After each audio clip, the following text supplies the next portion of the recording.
সন্তান বেড়ে যাবে। কি বাড়বে? জারজ সন্তান, এর সংখ্যা, এর পরিমাণ বেড়ে যাবে। আল্লাহ নবী সাহাবায়ে কেরাম জিজ্ঞাসা করলেন, ইয়া রাসূলুল্লাহ, ইয়া হাবিবাল্লাহ, জারজ সন্তান কেন বাড়বে? তারা কি বিবাহ শাদী করবে না?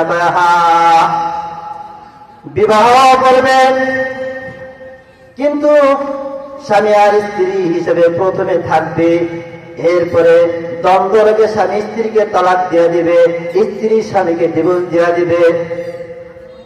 কখন? আনন্দ আর খুশিতে, নাকি মারামারি ঝগড়াঝাটিতে?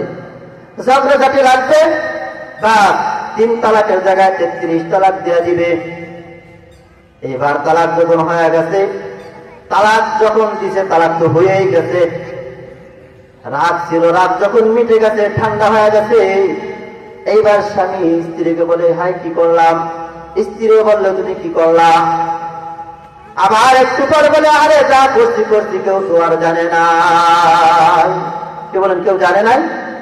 তারা যে স্পষ্ট ভাবে স্বামী স্ত্রীকে 3 তালাক দেওয়া দিছে, কেউ না জানলে কে জানছে? বলেন, কে জানছে?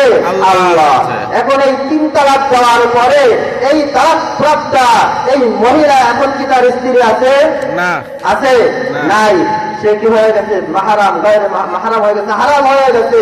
এই মহিলা যে আগে বউ ছিল, তালাকের কারণে সে এখন আর স্ত্রীর মর্যাদায় নেই।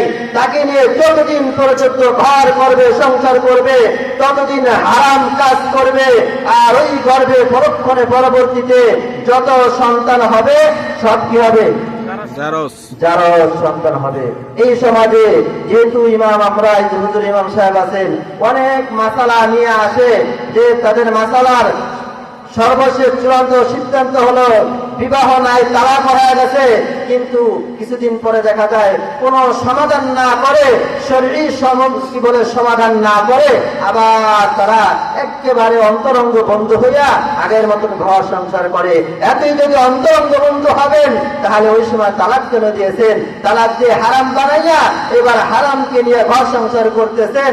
শয়তান মজা লাগাইয়া দিছে, আরে হারাম নিয়ে ঘর করো, তাহলে দেখবো তোমার দাম্পত্য জীবন কি হবে?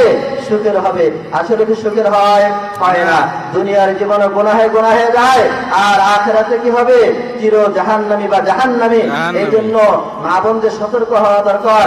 দাম্পত্য জীবনে অনেক সতর্ক থাকা, এই সমস্ত কথাবার্তা বলার ক্ষেত্রে খুব সতর্ক থাকা। আর এগুলো কখন হবে? সতর্ক থাকা কখন হবে? যখন আপনার মধ্যে, আমার মধ্যে দ্বীনের বুঝ থাকবে, আল্লাহ পাকের ভয় থাকবে। এজন্য আল্লাহ